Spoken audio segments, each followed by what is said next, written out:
ابو امامہ رضی اللہ تعالی عنہ روایت کرتے ہیں کہ رسول اللہ صلی اللہ علیہ وسلم نے فرمایا علیکم بقیام اللیل فإنہ دأب الصالحین قبلکم وہو قربۃ لکم الی ربکم ومغفرۃ للسیئات ومنہاۃ عن الاثم۔ حضرت ابو امامہ رضی اللہ تعالی عنہ سے روایت ہے کہ رسول اللہ صلی اللہ علیہ وسلم نے فرمایا تہجد ضرور پڑھا کرو کیونکہ وہ تم سے پہلے صالحین کی روش ہے، یعنی یہ نماز صرف امت مسلمہ کے لیے نہیں بلکہ ہم سے پہلے دیگر امتوں کے جو نیک لوگ گزرے ہیں ان کی روش بھی یہی ہے، اور تمہارے لیے اپنے رب کے قرب کا وسیلہ ہے، یعنی تہجد وسیلہ ہے کس کا؟ اللہ کا قرب حاصل کرنے کا، اور گناہوں کے مٹنے کا ذریعہ ہے، اور مزید گناہوں سے بچنے کا سبب ہے، یعنی پچھلے گناہوں کے صاف ہونے کا ذریعہ۔ نمبر 3، مزید گناہوں سے بچنے کی طاقت انسان کو نصیب ہوتی ہے اس کے ذریعے، یعنی گناہوں سے روک بنتا ہے۔ یہ روایت جو ہے ابن خزیمہ کی ہے۔ حضرت ابو ہریرہ رضی اللہ تعالی عنہ روایت کرتے ہیں کہ رسول اللہ صلی اللہ علیہ وسلم نے فرمایا اس شخص پر اللہ کی رحمت ہو جو رات کو اٹھا، پھر نماز تہجد پڑھی، پھر اپنی بیوی کو جگایا، پھر اس نے نماز پڑھی، پھر اگر عورت غلبہ نیند کے باعث نہ جاگی تو اس کے منہ پہ پانی کے چھینٹے مارے، اور اس عورت پر بھی اللہ کی رحمت ہو جو رات کو اٹھی، نماز پڑھی، اپنے شوہر کو جگایا، پھر اس نے نماز پڑھی، پھر اگر شوہر نہ جاگا تو اس کے منہ پر پانی کے چھینٹے مارے۔ برابر کی بات ہے، دونوں کے لیے اجر بھی برابر کا ہے اور دونوں کو حق بھی برابر کا ہے جگانے کا، اور دونوں کو پانی کا چھینٹا مارنے کا بھی حق ہے، اور اس میں کسی کی بھی بے عزتی کی بات نہیں، یعنی عورت اگر ایسا کرے اپنے شوہر کے ساتھ تو وہ اس کی طرف سے کوئی روڈنس نہیں ہوگی، کیونکہ عام طور پر جب کسی کو نیند کی حالت میں جگایا جاتا ہے اور خصوصاً اگر اس پہ پانی پھینک دیا جائے تو وہ کیا سمجھتا ہے کہ اس کی بہت بے عزتی ہو گئی یا اس کے ساتھ بہت برا کیا گیا، اور عموماً لوگ اس وقت بہت غصے کا مظاہرہ پھر کرتے ہیں کہ کیوں جگایا جا رہا ہے۔ حضرت ابو ہریرہ رضی اللہ تعالی عنہ کہتے ہیں کہ رسول اللہ صلی اللہ علیہ وسلم فرماتے تھے فرض نماز کے بعد سب نمازوں سے افضل تہجد کی نماز ہے، یعنی فرائض بہرحال افضل ہے اور نوافل میں سب سے افضل تہجد کی نماز۔ رسول اللہ صلی اللہ علیہ وسلم نے فرمایا جب انسان سوتا ہے تو شیطان اس کے سر کی گدی پر 3 گریں لگاتا ہے اور کہتا ہے کہ رات بڑی لمبی ہے، یعنی اس کو تھپکی دیتا ہے اور کہتا ہے لمبی رات ہے، ابھی سوئے رہو، ابھی ٹائم ہے، ٹھہر کے اٹھنا، یعنی اس کو سلائے رکھتا ہے۔ اگر وہ بیدار ہو کر اللہ کا ذکر کرے، یعنی آنکھ کھلے اور اللہ کا ذکر کو شروع کر دے تو ایک گرہ کھل جاتی، شیطان کے پھندے سے انسان آزاد ہونے لگتا ہے۔ اگر وضو کرے تو دوسری گرہ کھل جاتی، اگر نماز پڑھے تو تیسری گرہ کھل جاتی، اور وہ شادمان اور پاک نفس ہو کر صبح کرتا ہے۔ یعنی جو شخص صبح نماز کے وقت پر، تہجد کے وقت یا پھر کم از کم فجر کے وقت اٹھ جاتا ہے، اللہ کا ذکر کرتے ہوئے وضو کرے اور پھر نماز پڑھ لے، سورج نکلنے سے پہلے پہلے یہ کام کر لے تو وہ ایک مطمئن شخص کی طرح اٹھتا ہے، ورنہ اس کی صبح خبیث اور سست نفس کے ساتھ ہوتی۔ عام طور پر ہم اطمینان کی تلاش میں رہتے ہیں، سکون کی تلاش میں رہتے ہیں، اور یہ سوچتے ہیں کہ ہمیں ڈپریشن ہے یا ہمارے اندر ایک غم ہے، تو ہم اس کے اسباب نہیں جانتے کہ سبب کیا ہے۔ ان کے اسباب میں سے ایک بڑا سبب شیطان کی گرفت میں ہونا ہے، اور شیطان اپنی گرفت ویسے تو دن کے وقت بھی انسان پر رکھتا ہے، لیکن خصوصاً رات کے وقت جب انسان سو جاتا ہے تو وہ نہیں چاہتا کہ سوتا ہوا اٹھے انسان، اور اگر انسان ہمت کر کے اٹھ جاتا ہے، ذکر کرتا ہے، وضو کرتا ہے اور نماز پڑھ لیتا ہے تو یہیں سے اطمینان قلب کا آغاز ہو جاتا ہے، اس کی تسلی ہو جاتی۔ رسول اللہ صلی اللہ علیہ وسلم نے فرمایا اللہ تعالیٰ ہر رات آسمان دنیا پر نزول فرماتے ہیں، یعنی زمین سے سب سے قریبی آسمان پر۔ جب 1/3 رات باقی رہ جاتی ہے تو فرماتے ہیں ہے کوئی جو مجھے پکارے؟ اس وقت اللہ تعالیٰ بندوں کو پکارتے ہیں، ہے کوئی جو مجھے پکارے میں اس کی دعا قبول کروں، ہے کوئی جو مجھ سے مانگے میں اس کو دوں، ہے کوئی جو مجھ سے بخشش طلب کرے تو میں اس کو بخش دوں۔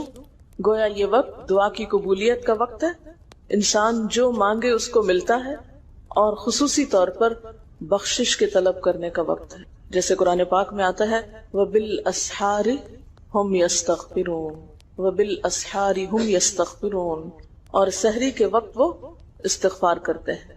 اب ہو سکتا ہے کہ آپ کہیں کہ نہیں، ہم نے تو زندگی میں کوئی خاص گناہ کیے ہی نہیں، اس لیے ہمیں تو بخشش کی ضرورت ہی نہیں، بخشش مانگے گناہگار لوگ، ہم تو نیک لوگ ہیں، نیک کام کرتے ہیں، دن رات قرآن پڑھتے پڑھاتے ہیں، اس لیے ہماری تو ضرورت نہیں۔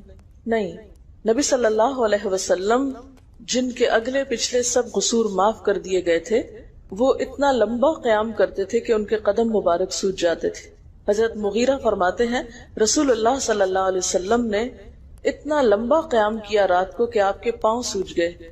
آپ سے سوال کیا گیا کہ آپ اتنی مشقت کیوں کرتے ہیں، اپنے آپ کو اتنا کیوں تھکاتے ہیں، حالانکہ آپ کے تو سارے گناہ معاف کر دیے گئے؟ آپ نے فرمایا کیا میں اللہ کا شکر گزار بندہ نہ بنوں؟ یعنی صرف گناہوں کی بخشش ہی نہیں بلکہ نعمتوں پر شکر بھی واجب ہے۔ جہاں ایک طرف گناہوں کی بخشش انسان کے لیے اللہ کے قرب کے راستے ہموار کرتی ہے، وہاں اللہ تعالیٰ کا شکر ادا کرنا بندے کو اللہ کا قرب عطا کرتا ہے۔ اچھا، اب پہلی سنت میں آپ کو بتاؤں گی کہ اگر آپ تہجد کے وقت اٹھے ہیں تو سب سے پہلے آپ کیا پڑھیں گے۔ حضرت عائشہ رضی اللہ تعالیٰ عنہا فرماتی ہیں کہ رسول اللہ صلی اللہ علیہ وسلم جب رات کو تہجد کے لیے اٹھتے تو یہ پڑھتے 10 بار اللہ اکبر، 10 بار الحمدللہ، 10 بار سبحان اللہ و بحمدہ، 10 بار سبحان الملک القدوس، 10 بار استغفر اللہ، 10 بار لا الہ الا اللہ، اور پھر 10 بار اللہم اعوذ بک من ضیق الدنیا و ضیق یوم القیامہ، میں تیری پناہ میں آتا ہوں دنیا کی تنگی سے اور قیامت کے دن کی تنگی سے۔ اللہم اعوذ بک من ضیق ضاد یہ قاف، من ضیق الدنیا و ضیق یوم القیامہ، یہ بھی 10 بار۔ اور پھر فرماتے اللہم اغفر لی واہدنی وارزقنی وعافنی، پھر وضو کرتے اور تہجد شروع کرتے، یعنی یہ بھی وضو سے پہلے آپ پڑھ لیتے تھے۔ تو آپ کیا کر سکتے ہیں، جیسے آنکھ کھلی ہے بستر پر لیٹے ہیں تو بعض اوقات ایسا ہوتا ہے نا کہ انسان سوچتا ہے اچھا ایک سائڈ پہ سو کے اتنے تھکے ہوئے ہوتے ہیں کہ آپ ایک دم نہیں اٹھ پاتے، حالانکہ آپ صلی اللہ علیہ وسلم کے نیند سے بیدار ہونے کا طریقہ کیا تھا کہ جب آپ اٹھتے تھے تو یکدم اٹھتے تھے، سستی کے مارے نہیں کہ کبھی ایک طرف لیٹ گئے پھر دوسری طرف سو گئے پھر دائیں طرف پھر بائیں طرف، نہیں، جب جاگنے کا وقت ہوتا تھا تو آپ فوراً اٹھ جاتے تھے۔ لیکن بسا اوقات ایسا ہوتا ہے کہ انسان تھکا ہوا ہوتا ہے، سائڈ بدل کے دوسری طرف کو ذرا لیٹتا ہے، تو یہ لیٹے لیٹے بھی آپ اذکار پڑھ سکتے ہیں، ٹھیک ہے؟ اور یہ سب آپ کو آتے ہی ہوں گے سوائے ایک وہ ذکر کے اللہم اعوذ بک من ضیق الدنیا و ضیق یوم القیامہ، اور ترتیب آپ یاد کر لیں اپنے بیڈ سائڈ ٹیبل پہ یا بیڈ پہ یا کہیں بھی، یہ نوٹس کسی پین کے ساتھ لکھ کے لگا دیں، چپکا دیں، اور جب یاد ہو جائے تو پھر اتار دیں، جب عادت بن جائے تو ہٹا دیں وہاں سے، ٹھیک ہے نا؟ جتنے دن عادت نہیں بنتی اتنے دن اپنے یادداشت کے لیے رکھ لیں۔ اسی طرح نیند سے اٹھ کر لا الہ الا اللہ وحدہ لا شریک لہ لہ الملک و لہ الحمد وہو علی کل شیء قدیر الحمد للہ وسبحان اللہ واللہ اکبر ولا حول ولا قوۃ الا باللہ، یہ بھی پڑھ سکتے ہیں۔ اچھا، ضروری نہیں کہ سب کچھ ایک ہی دن میں پڑھ لیں، یہ بھی آپ کر سکتے ہیں کہ ایک دن میں ایک چیز پڑھ لیں، دوسرے دن دوسری پڑھ لیں، تیسرے دن تیسری پڑھ لیں، ٹھیک ہے؟ اور اگر ساری ایک دن بھی پڑھنا چاہیں، دیکھیں وقت کی بات ہے نا، ہو سکتا ہے اس وقت عمر کے اس حصے میں آپ پہ بہت ذمہ داریاں ہوں، آپ یہ سب کچھ نہ پڑھ سکتے ہوں، لیکن زندگی کا ایک ایسا وقت بھی آتا ہے جب انسان بوڑھا ہو جاتا ہے، جب اس کے اوپر باقی ذمہ داریاں کم ہو جاتی ہیں، پھر نیند بھی کم ہو جاتی ہے، پھر زیادہ عبادت کا موقع ملتا ہے، تو ایسے میں جب انسان کے پاس عبادت کے لیے وقت اور موقع زیادہ ہو تو پھر یہ ساری چیزیں بھی پڑھ لیں، ٹھیک ہے نا؟ پھر اسی طرح یعنی یہ جو روایت ہے کہ جس میں آپ صلی اللہ علیہ وسلم نے فرمایا جو شخص نیند سے جاگے، اور یہ تہجد کے وقت ہی نہیں، اگر فجر کے لیے بھی آپ اٹھ رہے ہیں تو یہ دعا پڑھ سکتے ہیں، لا الہ الا اللہ وحدہ لا شریک لہ، اور پھر الحمدللہ وسبحان اللہ واللہ اکبر ولا حول ولا قوۃ الا باللہ، پھر کہے اللہم اغفر لی، پھر کیا پڑھے اللہم اغفر لی، یا کوئی اور دعا کرے تو قبول ہوگی، اور اگر وضو کر کے نماز پڑھے تو وہ بھی قبول کی جائے گی۔ صبح اٹھتے ہی اللہ کی تعریف، اور آپ کو معلوم ہے کہ یہ جو چوتھا کلمہ ہے نا لا الہ الا اللہ وحدہ، اس کو دعا بھی کہا گیا، حالانکہ اس میں صرف اللہ تعالیٰ کی حمد و ثنا، اور یہ یوم عرفہ کی دعا ہے۔ حدیث میں آتا ہے کہ مجھے اور مجھ سے پہلے انبیاء کو اس دن کی جو بہترین دعا سکھائی گئی یعنی یوم عرفہ کی دعا، لا الہ الا اللہ وحدہ لا شریک لہ، حالانکہ اس میں مانگنے کی تو کوئی چیز ہی نہیں، صرف اللہ کی حمد و ثنا ہے. جیسے حضرت ایوب علیہ السلام نے کہا تھا انی مسنی الضر وانت ارحم الراحمین، مانگا کچھ نہیں، انت ارحم الراحمین، انت ارحم الراحمین. اللہ تعالیٰ کی تعریف کر کے اللہ تعالیٰ کے نام کے ساتھ اس کو اگر انسان پکار لیتا ہے تو یہ بھی اس کے لیے بہت کافی. ایک اور روایت میں آتا ہے رسول اللہ صلی اللہ علیہ وسلم جب تہجد کے لیے اٹھتے، یعنی آپ ایک مرتبہ اٹھے، یعنی جو صحابی روایت کرتے ہیں، تو آپ نے بیٹھنے کے بعد آسمان کی طرف نظر کر کے سورۃ آل عمران کی آخری 11 آیات 190 سے لے کر 200 تک 11 آیتیں یہ پڑھی. ان فی خلق السماوات سے لے کر بالکل آخر تک. یعنی ضروری نہیں کہ کھڑے ہو کر آپ آسمان کی طرف دیکھیں، آپ اٹھے ہیں، چارپائی پہ بیٹھے ہوئے ہیں، ابھی وضو کے لیے نہیں گئے، بیٹھ کے آسمان کی طرف دیکھ کے پڑھ کے پھر اٹھ سکتے ہیں. اب اس میں آپ دیکھیں نا کہ انسانی نفس کی بھی ایک رعایت ہو جاتی. لیٹے لیٹے آپ نے ایک ذکر پڑھ لیا، بیٹھ کے آپ نے دوسرا پڑھ لیا، پھر آپ وضو کو چلے گئے، تو اس میں وہ جو ایک طبیعت کی کسل مندی ہوتی ہے وہ بھی ساتھ ساتھ اللہ کے ذکر سے دور ہوتی جاتی ہے، اور ایک سٹیپ کے بعد دوسرا سٹیپ لینا بھی آسان ہو جاتا ہے. اچھا، اس میں آپ دیکھیں حکمت کیا ہے کہ آپ صلی اللہ علیہ وسلم نے کیا فرمایا کہ آسمان کی طرف دیکھ کے پڑھا جائے تاکہ اچھی طرح آنکھیں کھل جائیں. تو زبانی یاد کرنے کا مطلب یہ نہیں کہ آپ آنکھیں بند کر کے سوئے سوئے پڑھیں، کیونکہ بعض اوقات ایسا ہوتا ہے نا آنکھ کھلتی ہے ذکر شروع کرتے ہیں اور پھر پتہ ہی نہیں چلتا اور ذکر آدھے میں رہ جاتا ہے اور سو چکے ہوتے ہیں. اور پھر اگر آپ کو زبانی یاد نہیں ہوگی نا، دیکھ کے پڑھیں گے تو وہ الماری کی طرف ہی دیکھتے رہیں گے، آسمان کی طرف نہیں دیکھ سکیں گے، تو پھر سنت پوری نہیں ہو سکے گی. اور اسی طرح حضرت ابن عباس روایت کرتے ہیں کہ جب رسول اللہ صلی اللہ علیہ وسلم رات کو تہجد کے لیے کھڑے ہوتے تو اللہ اکبر تکبیر تحریمہ کے بعد یہ دعا پڑھتے اللہم لک الحمد انت قیم السماوات والارض ومن فیہن ولک الحمد لک ملک السماوات والارض ومن فیہن ولک الحمد انت نور السماوات والارض ولک الحمد انت ملک السماوات والارض ولک الحمد انت الحق ووعدك الحق ولقاؤك حق وقولك حق والجنة حق والنار حق والنبيون حق ومحمد صلى الله عليه وسلم حق والساعة حق اللهم لك أسلمت وبك آمنت وعليك توكلت وإليك أنبت وبك خاصمت وإليك حاكمت فاغفر لي ما قدمت وما أخرت وما أسررت وما أعلنت أنت المقدم وأنت المؤخر لا إله إلا الہی تیرے ہی لیے ہے ساری تعریف، زمین و آسمان اور جو کچھ ان میں ہے سب کو تو ہی قائم رکھنے والا ہے. تیرے ہی لیے ہے ساری تعریف، زمین و آسمان اور جو کچھ ان میں ہے اس سب کی بادشاہی تیرے ہی لیے ہے. تیرے ہی لیے ہے ساری تعریف، تو ہی روشن کرنے والا ہے زمین و آسمان کو، تیرے ہی لیے ہے ساری تعریف. تو ہی بادشاہ ہے زمین و آسمان کا، تیرے ہی لیے ہے ساری تعریف.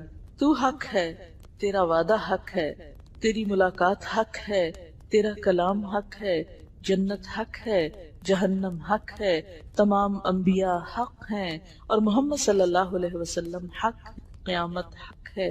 الہی میں تیرے سامنے جھک گیا، میں صرف تیرے ساتھ ایمان لایا، میں نے صرف تجھی پر بھروسہ کیا، میں نے صرف تیری طرف رجوع کیا، صرف تیری ہی مدد سے دشمنوں سے جھگڑتا ہوں، میں نے صرف تجھے ہی اپنا حاکم مانا.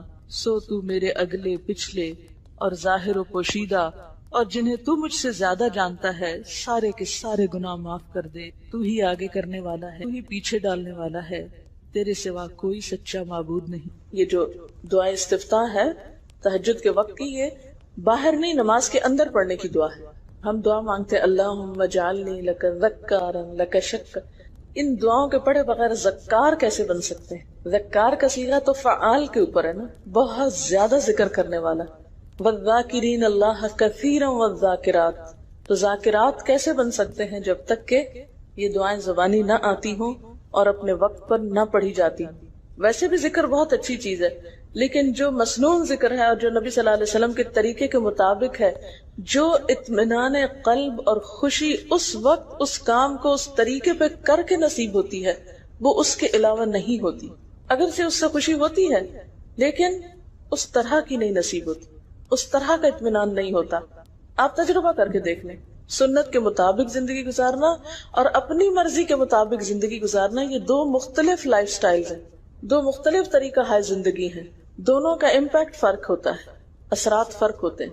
اور یہ نہیں کہ یہ کوئی بہت مشکل عمل ہے بہت مشکل کوئی نہیں ہے، ہم کر سکتے ہیں، لیکن بات یہ ہے کہ ہم کرنے کی کوشش کریں، ارادہ تو کریں۔ پہلے تو آپ اپنے آپ سے یہ پوچھیں ارادہ بھی کیا کہ نہیں، کیونکہ اگر ارادہ ہو گیا نا تو کام بھی ہو جائے گا۔ مشکل یہ ہے کہ ہم جب کوئی ایسا کام سنتے ہیں تو پھر سوچتے نہیں ہمارا تو حالات اتنے کٹھن ہیں کہ یہ عمل ہمارے لیے نہیں، ویسے بھی نفل ہے، کوئی بات نہیں، نہ بھی ہو سکا تو کیا ہے، یہی کہہ کے ہم چھوڑ دیتے ہیں چیزوں کو کہ نہیں۔ لیکن میں سمجھتی ہوں کہ جو عمر آپ بچیوں کی خاص طور پر اس وقت ہے، اس عمر کو غنیمت سمجھے، اور اس میں آپ نے جو کچھ اب یاد کر لیا، عادت ڈال لی، وہ اگلی زندگی میں شدید مصروفیت کے باوجود بالکل عادت ثانیہ ہو جائے گی، ایک روٹین ہو جائے گی، اور آپ کو مشکل نہیں ہوگی۔ لیکن اگر اب نہیں عادتیں ڈالی، کل کو یا نئے سرے سے عادت ڈالنا بہت مشکل ہوگا۔ سنت مشکل نہیں ہے، صرف یہ ہے کہ ارادے، نیت اور پھر کوشش کی ضرورت ہے۔ کر لیں گے تو ہو بھی جائے گا، آخر کرنے والے کرتے ہیں۔ لیکن جب پہلے سے سوچ لیتے نہیں بڑا مشکل، وہ تو اللہ والے کرتے ہیں، اور وہ تو نیک لوگوں کا کام ہے، ہم تو نہ اللہ والے ہیں اور نہ ہی نیک ہیں، تو کیوں نہیں ہے، ہو جائے۔ اب آپ صلی اللہ علیہ وسلم کی تہجد کی کیفیت کیا تھی؟ حضرت ابو ذر کہتے ہیں کہ رسول اللہ صلی اللہ علیہ وسلم نے تہجد میں اتنا قیام کیا کہ اس ایک آیت کو پڑھتے پڑھتے صبح کر دی، ایک آیت پڑھتے پڑھتے صبح کر دی۔ کون سی آیت تھی وہ؟ ان تعذبہم فانہم عبادک وان تغفر لہم فانک انت العزیز الحکیم۔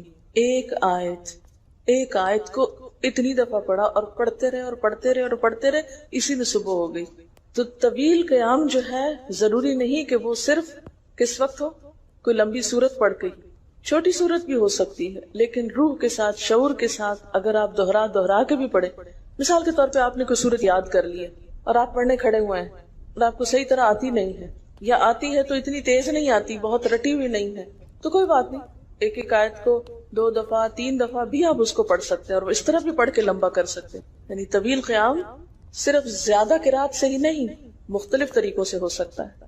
یہ آیت ہے سورۃ المائدہ کی 118 نمبر آیت ہے۔ اگر تو انہیں عذاب دے تو وہ تیرے بندے ہیں، اور اگر تو انہیں معاف کر دے تو یقیناً تو غالب اور حکمت والا ہے۔ حضرت حذیفہ رضی اللہ تعالی عنہ نے نبی صلی اللہ علیہ وسلم کو تہجد پڑھتے دیکھا۔ وہ کہتے ہیں سورۃ فاتحہ کے بعد آپ نے سورۃ بقرہ پڑھی، پھر رکوع کیا۔ آپ کا رکوع آپ کے قیام کی مانند تھا۔ ہماری تو کمر نہ ٹوٹ جائے، کر کے تو ذرا دیکھیں۔ میں نے زندگی میں پہلی دفعہ رمضان میں طویل رکوع اور سجدے کا موقع ملا، اس سے پہلے تو اس طرح کا سچ پوچھے کانسیپٹ بھی کوئی نہیں تھا، کیونکہ بہت سی چیزیں جب ہم پڑھتے ہیں تو ہم کہتے ہیں ہاں یہ نبی صلی اللہ علیہ وسلم کے لیے ہے، یہ تو آپ کی شان ہے اور آپ کا مقام ہے، ہم تو عام کمزور بندے ہیں۔ اصل میں ہم کمزور کیوں ہیں؟ اس لیے کہ ہم نے اپنی انرجیز بیکار باتوں میں بہت لگا رکھی، بیکار غم پالے ہوئے ہیں، بیکار مشغلے ہیں، بیکار گفتگویں ہیں۔ انرجی تو لگتی ہے نا، آپ فضول کی باتیں سوچیں تو کیا انرجی نہیں لگے گی؟ آپ لایانی چیزوں پہ کڑنا شروع کر دیں، کیا انرجی نہیں لگے گی؟ لگے گی۔ تو پھر آپ کے پاس کوئی تعمیری مثبت کام کرنے کے لیے نہ وقت ہے نہ انرجی ہے، پھر اس وقت تک آپ خالی ہو چکے ہوتے ہیں۔ رات کو دیر تک آپ اگر فضول گپ شپ کرتے رہے تو صبح اٹھے گا کون، اور پھر صبح پڑھے گا کون، اور اگر پڑھے بھی تو کیا پڑھے اس میں؟